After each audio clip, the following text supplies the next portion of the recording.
Welcome to TV 12। I am your host Vandana. आज हम एक ऐसे व्यक्ति से बात करने जा रहे हैं जो जमुई के रहने वाले हैं। जमुई में जब ये 13 साल के उम्र में थे उसी वक्त से बच्चों को शिक्षा देने की ये शुरुआत करते हैं और अब 3 स्कूल चलाते हैं। आगे जो इनका ड्रीम है वो भी कुछ ऐसा है जो जानकर आप शॉक हो जाएंगे। ये आने वाले समय में बच्चों को मुफ्त में पढ़ाने वाले हैं, वो भी सरकारी स्कूलों में नहीं बल्कि प्राइवेट स्कूल में। जो बुज़ुर्ग हैं उनको मुफ्त इलाज की व्यवस्था कराने जा रहे हैं और बचपन से ही जो इनका ये सपना है वो अब पूरा होने को है। ऐसे में इन्हीं से हम बात करेंगे कि इन्हें आखिरकार जमुई में शिक्षा प्रेमी के नाम से क्यों जाना जाता है। नाम आपको इनका हम बता दें, संजीव कुमार सिंह है। संजीव जी, बहुत बहुत स्वागत है आपका। वंदना जी, आपको भी जो है मेरा प्रणाम और आपके दर्शकों को आदाब और सत श्री अकाल जी। संजीव जी, बचपन से अगर हम थोड़ा पीछे जाते हैं तो बचपन में जब आप 13 साल की उम्र में बच्चों को पढ़ाने निकल गए, वो एक ऐसा उम्र माना जाता है जब बच्चे घूमते हैं, खेलते हैं, स्कूल जाते हैं, आते हैं और खेलने और घूमने में ही टाइम उनका ख़त्म हो जाता है। उस समय अचानक से ऐसा क्या हुआ कि आपको ये मन में आ गया कि चलिए बच्चों को पढ़ाते हैं, क्योंकि काफ़ी कम उम्र थी आपकी? जी जी जी, देखिए सबसे बड़ी बात क्या है कि मेरा घर का इन्वायरमेंट ही एजुकेशन से रहा है और एजुकेशन से काफ़ी लगाव हम लोग का समस्त परिवार में रहा है। तो एक यह भी मेरे बचपन से ही मेरा मन में भाव रहा है कि सेल्फ डिपेंड होना है। तो एक हंसते खेलते में एक बात आ गई कि चलो पढ़ाते हुए पढ़ते हैं। तो इस अभियान को हमने अपने ज़िंदगी में संसार कर लिया और उसी लाइन को मैंने प्लेटफॉर्म को चुन लिया। होम ट्यूशन पढ़ाते हुए मैंने अपनी शिक्षा को पूरी की 13 साल की उम्र में। मतलब जब आप जाते थे पढ़ाने तो आपके जो फ्रेंड्स थे, अक्सर देखा जाता है कि जब अभी भी बिहार में है कि आप जब तक एक उम्र तक नहीं पहुंचते हैं, पहले अगर मतलब 21-22 साल के पहले किसी काम में लग जाते हैं, पढ़ते हुए किसी को पढ़ाने लग जाते हैं, तो जो फ्रेंड्स होते हैं, आस पड़ोस के जो लोग भी होते हैं, वो भी सवाल उठाते हैं कि ऐसा क्यों कर रहे हो, क्या घर में पैसे की कमी है? तो ऐसा कुछ लोगों ने नहीं, ऐसा नहीं। वो हमने देखा क्या उस टाइम में जब हम पढ़ा रहे थे, चूँकि उसी लेसन को पढ़ाना है जो हमको पढ़ना है। अच्छा। तो उसमें क्या होता था कि याद करने की जो मतलब कि वो जो गति था ना वो ज़्यादा हो गया था। हाँ। मतलब कि पढ़ाते पढ़ाते खुद याद हो जाना। या जब हम 1-2 बच्चों को जब मैंने पढ़ाना स्टार्ट किया तो हमको लगा कि अरे ये तो बहुत आसान है किसी लेसन को याद करना। आपके फ्रेंड्स ने आपका साथ दिया? ऐसा नहीं था कि मजाक? नहीं, फ्रेंड ने काफ़ी साथ दिया। हाँ, मेरे फ्रेंड का नाम भी बहुत है, एक अमृतांशु है जो कि वो भी कम उम्र में ही जो है वो हमको कॉपरेट करता था। हाँ, उसके बाद एक राजीव रंजन था, बंटी था, निकी था, बहुत सारे था, संगीता कुमारी थी, लड़कियां भी थी, अनामिका कुमारी थी, बहुत सारे ऐसे सबने पूरा सपोर्ट किया था, फुल के सपोर्ट किया और उन्होंने बच्चों को लाने का काम किया कि संजीव तुमको अगर पढ़ाना है तो जाओ उसको पढ़ाओ। तो हम लोग जो है उसी। अच्छा, ऐसा जब भी काम हम कम उम्र में शुरू करते हैं तो 2 रीज़न होता है, या तो मजबूरी होती है या इंटरेस्ट होता है। आपकी कहानी क्या? जुनून था आपका? मतलब कोई मजबूरी नहीं थी? मतलब घर का फाइनेंशियल स्टेटस सब कुछ सही था? अच्छा, पापा कुछ नहीं बोले कि मतलब जा रहे हो तो खुद की पढ़ाई में जब डिस्टर्बेंस होगा? उन्हीं का मूल मंत्र था कि अगर तुमको जीवन में कुछ करना है तो समाज को और हमको अगले को सेटिस्फैक्शन करना होगा कि तुम यह काम कर सकते हो। तो जब तुम यह काम कर सकते हो तो उसको प्रूव करके बताओ। तो मैं प्रूव करके अपने गार्जियन को मैंने दिखाना चाहा कि मैं खुद खड़ा हो सकता हूँ और सिर्फ आपका आशीर्वाद चाहिए।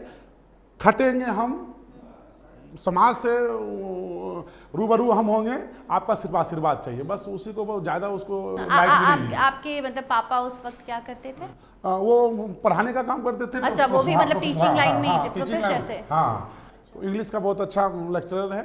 हाँ, ठीक है। आपने 13 साल की उम्र से बच्चों को पढ़ाने की शुरुआत की और अब आप जमुई में 3 स्कूल चलाते हैं। क्या नाम है उसके बारे में कुछ जानकारी? चूँकि मेरा जो पढ़ाने का जो स्टार्टिंग हुआ है जमुई जिला के उगनीचक गांव है, उगनीचक गांव है, वहीं से हमारी जीवनी शुरू हुई। चूँकि बिहारी में रहते थे, बिहारी से फिर जो है सोनपेम मेरा ससुराल हुआ, फिर यहाँ पे जो है मैसूरी में जो है स्कूल हमने खोला, और उगनी चक में स्टार्टिंग हुआ। ये सब जो गरसंडा गांव हुआ वहाँ पर भी स्कूल मैंने खोला, कागेसर गांव है वहाँ भी मैंने खोला।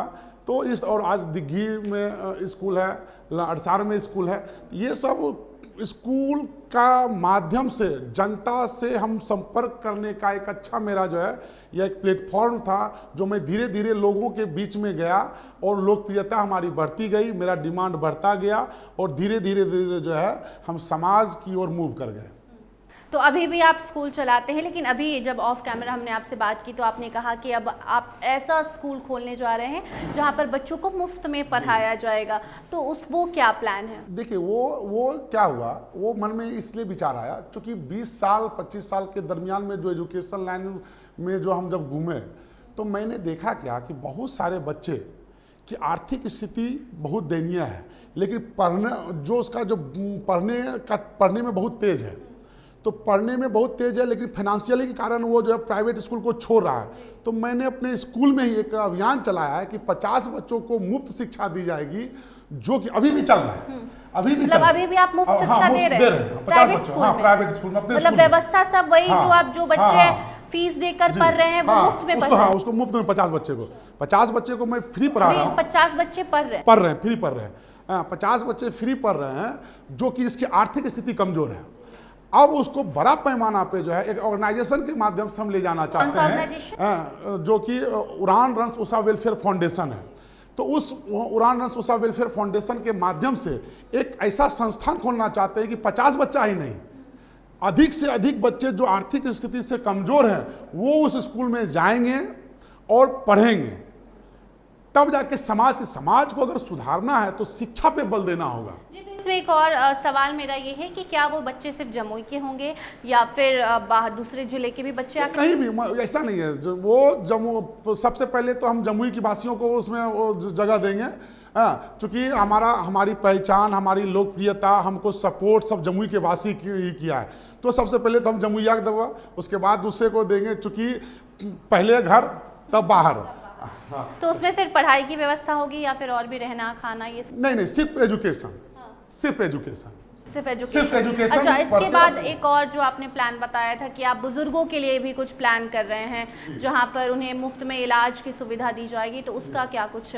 देखिए, हॉस्पिटल का रूट है। हॉस्पिटल का रूट ये है कि देखिए समाज में बुजुर्ग आदमी का तबीयत बहुत खराब है, परेशान है, और कहीं न कहीं जो सरकार कह रही है कि विकास हम कर लिए हैं, तो विकास ऐसा किया है कि अपने पिता को संभालने के लिए जब बारी आती है ना दवाई दारू का, तो वो लोग अपने पिताजी का जो है ठीक से इलाज नहीं करवा पाते। तो सरकार कह रही है कि आयुष्मान कार्ड भी तो मुहैया कराया जा रहा है। सब कागज पर है। जकर पेटा भरल है ना, ओकरे सरकार पेट भर भर के आयुष्मान कार्ड दे रहा है।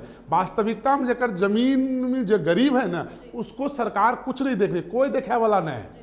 तो वैसी स्थिति में उस समाज के लोगों को, मतलब कि हमारे हॉस्पिटल में 50 साल के उम्र का सर्टिफिकेट अगर घुस गया, हमने सेटिस्फाई हो गया कि ये 50 साल का आदमी है, तो फ्री ऑफ कॉस्ट इलाज, दवाई दारू, टेस्ट, सारा चीज फ्री होगा, कोई पैसा नहीं। जमुई में होगा? जमुई में ही। कब से, मतलब फिर भी कुछ अप्रोक्स? जब तक लगे हुए हैं, मतलब काम शुरू है। हमारा प्रयास है, देखते इसमें भगवान का आशीर्वाद, जनता का आशीर्वाद, लोगों का प्यार दुलार जब मिल जाएगा तब हम जो है इस पर जो है अपना इसको स्टार्ट कर देंगे। चलिए, बहुत बहुत धन्यवाद संजीव जी। तो देखिए, हमारे साथ संजीव सिंह थे जो कि जमुई जिले के रहने वाले हैं, और सुना आपने इनकी पूरी कहानी और आने वाले प्लान को लेकर भी इन्होंने खुलासा किया कि किस तरीके से जमुई के लोगों को शिक्षा हो या स्वास्थ्य हो, इससे रिलेटेड मुफ्त सुविधा ये देने जा रहे हैं। और अभी भी इनके स्कूल में 50 ऐसे बच्चे हैं जो मुफ्त में पढ़ाई कर रहे हैं। प्राइवेट स्कूल वाली सुविधा का फायदा उठा रहे हैं। आर्थिक रूप से कमजोर लोगों के लिए संजीव जी एक कह सकते हैं कि उन्हें जीवन दान दे रहे हैं, उनके लिए काफ़ी ज़्यादा अच्छा काम कर रहे हैं और लोग इसे सराह भी रहे हैं। काफ़ी ज़्यादा तारीफ संजीव जी की जमुई में होती है। बाकी आपने स्टोरी सुन ली, आप उस पर क्या कुछ कहना चाहते हैं कमेंट सेक्शन में ज़रूर बताइए और देखते रहिए TV12। धन्यवाद।